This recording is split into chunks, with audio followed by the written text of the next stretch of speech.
Dr. Mahmoud Abu Nujila, who was killed in an Israeli airstrike on Al-Auda Hospital, wrote a message many months ago on a whiteboard in the hospital normally used for planning surgeries.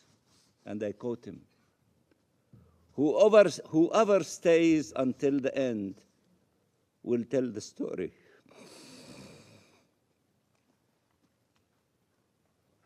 This is another hard one to take here. The United Nations recently put out a report on Gaza's deteriorating healthcare system. Israel attacks push Gaza healthcare to brink of collapse. So this is a new UN report. You can go and download the PDF of the report on the website. This is the summary of it that they printed in association with the file itself.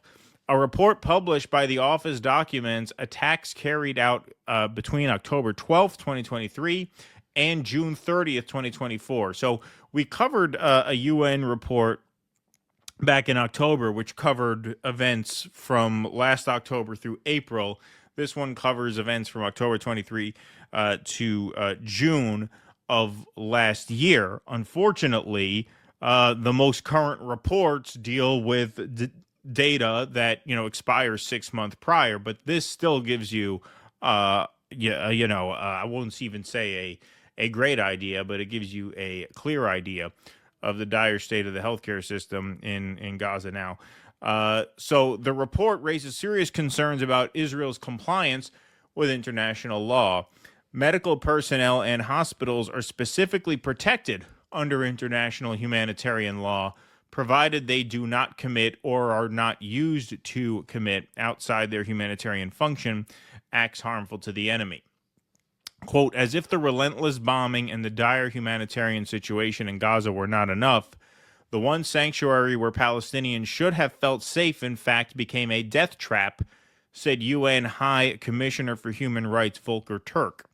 The protection of hospitals during warfare is paramount and must be respected by all sides at all times. The study has been released just days after the last functioning major healthcare facility in northern Gaza, Kama Adwan Hospital, was taken out of service after a raid by Israeli military forces, leaving the population of North Gaza with almost no access to adequate health care. Staff and patients were forced to flee or were taken into custody, with many reports of torture and ill treatment. The director of the hospital was taken into custody, and his fate and whereabouts are unknown. During the period covered by the report, there were at least 136 strikes on at least 27 hospitals and 12 other medical facilities, claiming significant casualties amongst doctors, nurses, medics, and other civilians, and causing significant damage, if not complete destruction of civilian infrastructure. Don't forget, this reporting concluded in June of last year, so this is not even a thorough picture up through now. Okay, but even through June, 136 strikes on 27 hospitals, at least. The report explains that in the exceptional circumstances when medical personnel, ambulances, and hospitals lose their special protection because they fulfill the strict criteria to be considered military objectives, any attack on them must still comply with the fundamental principles of distinction, proportionality, and precautions in attack. Failure to respect any of these principles constitutes a breach of international humanitarian law. Intentionally directing attacks against hospitals and places where the sick and wounded are treated, provided they are not military objectives, intentionally directing attacks against the civilian population as such, or against individual civilians not taking direct part in hostilities, including the launching of an indiscriminate attack resulting in death or injury to civilians, and intentionally launching disproportionate attacks are also war crimes, the report adds. Under certain circumstances, the deliberate destruction of healthcare facilities may amount to a form of collective punishment, which would also constitute a war crime. The report also notes that several of these acts, if committed as part of a widespread or systematic attack directed against a civilian population, further to a state or, in case of non-state actor, organizational policy, may also amount to crimes against humanity. In most instances, Israel alleges that the hospitals were being improperly used for military purposes by Palestinian armed groups, the report states.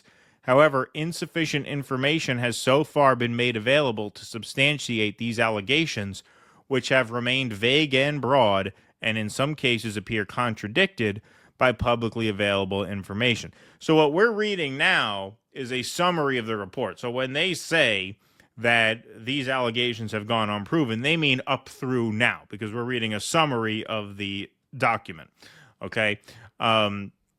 Women, especially pregnant women, have suffered gravely. Many women have given birth with no or minimal pre- and postnatal care, increasing the risk of preventable maternal and child mortality. The UN Human Rights Office received reports that newborns had died because their mothers were unable to attend postnatal checkups or reach medical facilities to give birth. The increasingly limited healthcare system prevented many of those who had sustained trauma injuries from receiving timely and possibly life-saving treatment. By the end of April 2024, according to the Ministry of Health of the State of Palestine, 77,704 Palestinians were injured. Many injured reportedly died while waiting to be hospitalized or treated. According to the Palestinian MOH, by the end of June 2024, more than 500 medical professionals had been killed in Gaza since October 7th. The Israeli military's first major operation against the hospital involved Al-Shifa Medical Complex in November 2023. We all remember this one. This was a shock at the time that they would lay siege upon a hospital. Right. I remember going to a march here in Troy, New York, very close to where I live, where a guy had family members living in that hospital since they had been injured in the immediate aftermath of October 7th. It raided the facility a second time in March 2024, leaving it in complete ruin by April 1st. Subsequent to the withdrawal by the Israeli military, 3 mass graves were reportedly found at the hospital, with at least 80 corpses retrieved, raising serious concerns that the crimes under international law may have been committed. Some of these bodies were reportedly found with catheters and cannulas still attached, I hope I'm saying that right, suggesting they had been patients. Imagine that. All right, so this is a video from the Palestinian ambassador at the UN because they recently discussed this report at the United Nations in New York City. And he quotes, "Whoever stays until the end will tell the story. We did what we could. Remember us." So this is Riyad Mansour tearfully quoting Dr. Mahmoud Abu Nuhaila, shared the words the doctor wrote on a whiteboard at Al-Auda Hospital months before he was killed in an Israeli strike. "We owe them more than remembrance," Mansour said. So, like I said, this was at a UN Council to discuss this most recent report, which we just read the summary of. Whoever stays until the end will tell the story.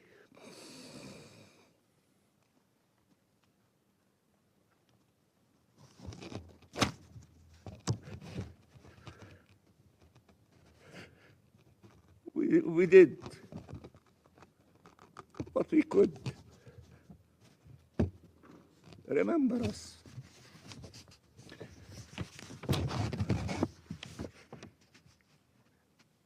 Remember us.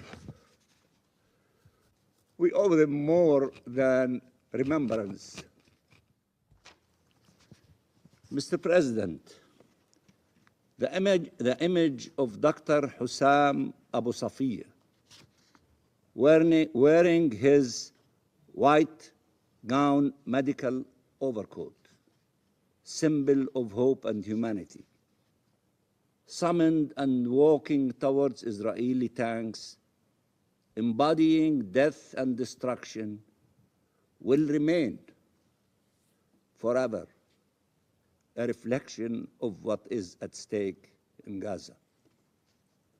Humanity itself, it will show a people standing up against all odds in the face of terrible suffering, trauma, and death. And it will show how lonely they were in that moment. Palestinian doctors and medical personnel are fighting to save human lives and losing their own. They are fighting a battle they cannot win, and yet they are unwilling to surrender and to betray the oath they took.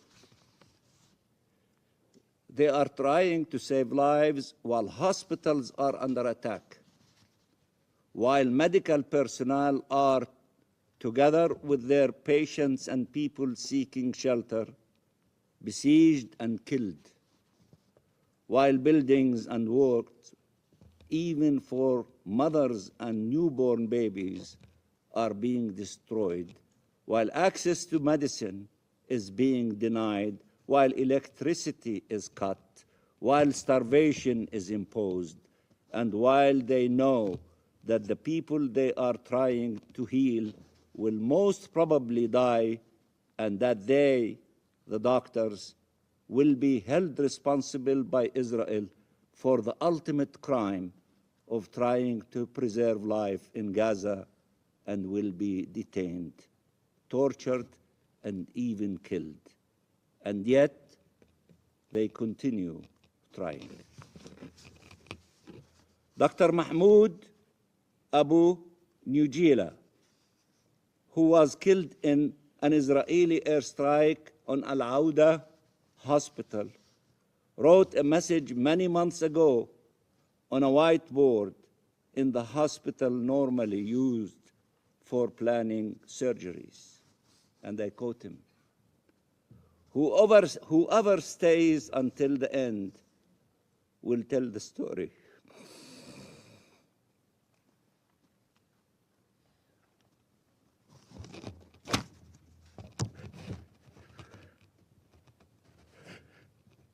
We did what we could. Remember us. So, I mean, that's obviously just gutting. And, you know, I want you to imagine reading that at the United Nations in New York City, in the capital of the empire, which is functionally what New York City is. Washington is the capital. New York is the capital of the Western world in many ways. Likely with the Israeli ambassador in the room.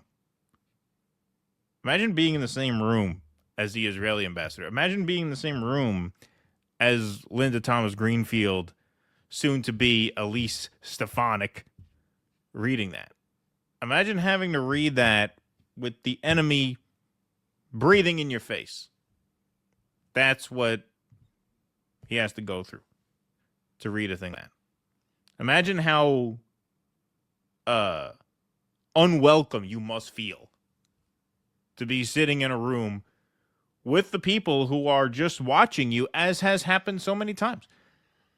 We've seen these council meetings go on and on. The United Nations has put out report after report like this. We see this witness being born over and over and over again, and nothing changes. Nothing changes. Imagine being in that guy's shoes, having to read that in that environment. Well, this is really just taking the mask off of Western pretenses at having put this behind us. Yeah, we don't, God, that was terrible, that colonial period.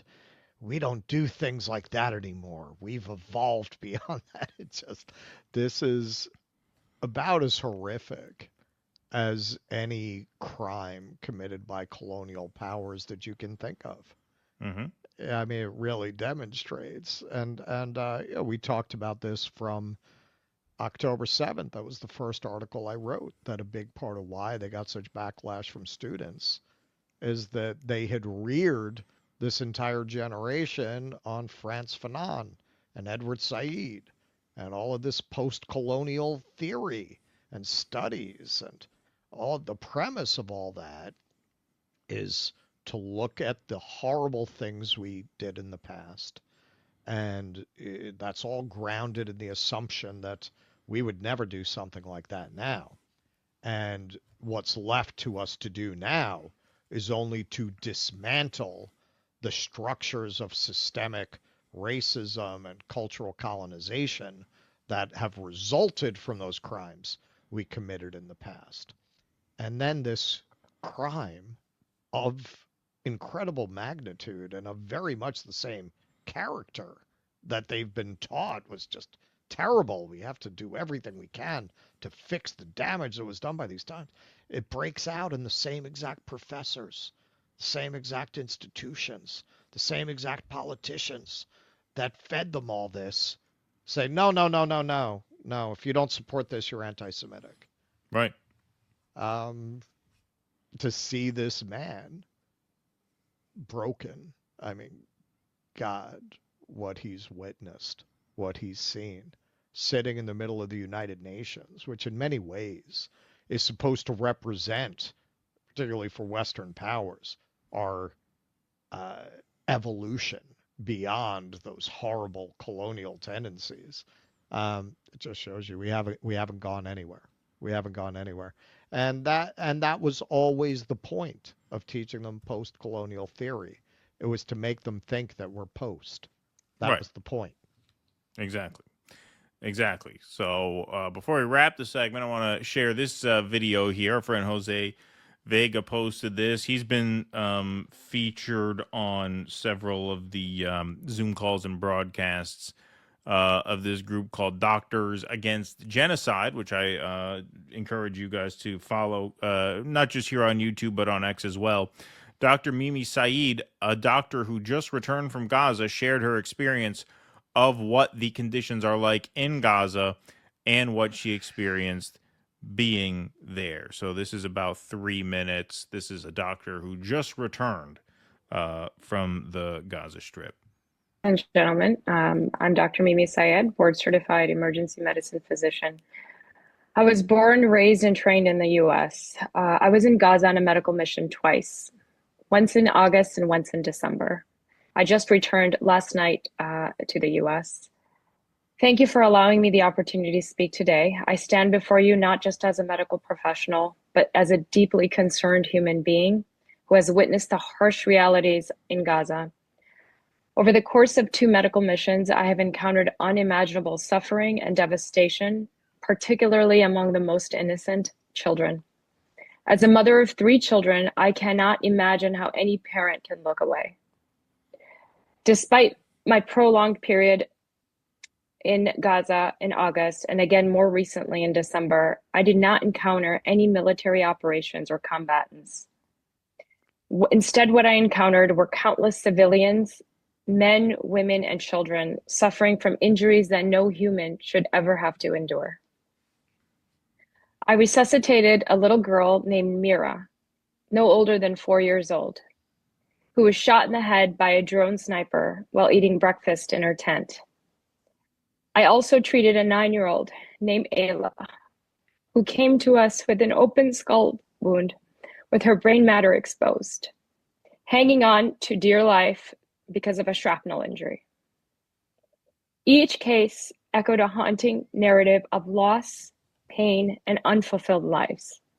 These are just 2 examples of the dozens and dozens that I saw in my time there. Time and again, I found myself amid scenes of chaos and despair.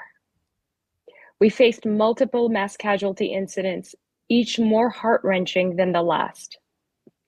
The resources available for treating the wounded were grossly inadequate. creating an excruciating reality where patients succumbed to their injuries before we could provide them with the care that they desperately needed. The aftermath of these assaults leaves scars that extend beyond physical injuries. There are dire issues of malnutrition, dismal living conditions, water contamination, and no sewage system. While I was there, 6 newborn babies died in their tents due to hypothermia. I met a newborn who almost died of dehydration because she was being fed sugar water. Her mother could not afford formula or produce breast milk due to malnutrition. The statistics speak for themselves. Almost 1,000 babies born in Gaza this past year have died before their first birthday. An average of 1 to 3 children are dying daily because of malnourishment, according to the Human Rights Watch. 3,000 children have lost their limbs, according to WHO. This is a direct insult to the birth rate of the Gazan people, and it must stop immediately. Reflecting on these experiences, I am reminded of the values that shaped my early life. I was raised by immigrant parents who embodied the American dream. Their hard work and perseverance led to a life filled with hope and opportunities. They believed in the principles of compassion, dignity, and justice. Standing in Gaza, however, those values felt increasingly distant. I could not reconcile what I saw with what I believe our country represented.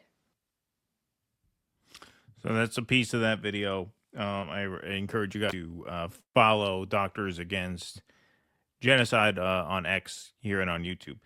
I mean, the courage it takes to go there at this time. She just got back. She just got back last night as of that posting, which was, I think, a few nights ago. You're dealing with essentially Nazis. Right. They'll kill you, knowing you're a doctor, knowing you're a journalist. 500 medical personnel killed as of June of last year. We know that number has gone way up. Yep. Yeah, just absolutely horrible. And this is why, as we'll see when we get to the meme of the week, this is why I just have absolutely no patience or tolerance for anyone who tries to both sides this or say, war is hell. These things happen in war. I have no patience for it. And those people are out there. Those people are out there. And, as Trump comes to power and he owns this genocide, I'll be very interested to see what all the people who said wrongly that he's playing 4D chess and he's gonna. I want to see what they have to say when he owns this. Are they gonna say what they said when Biden did? Some of them, and that's our opportunity.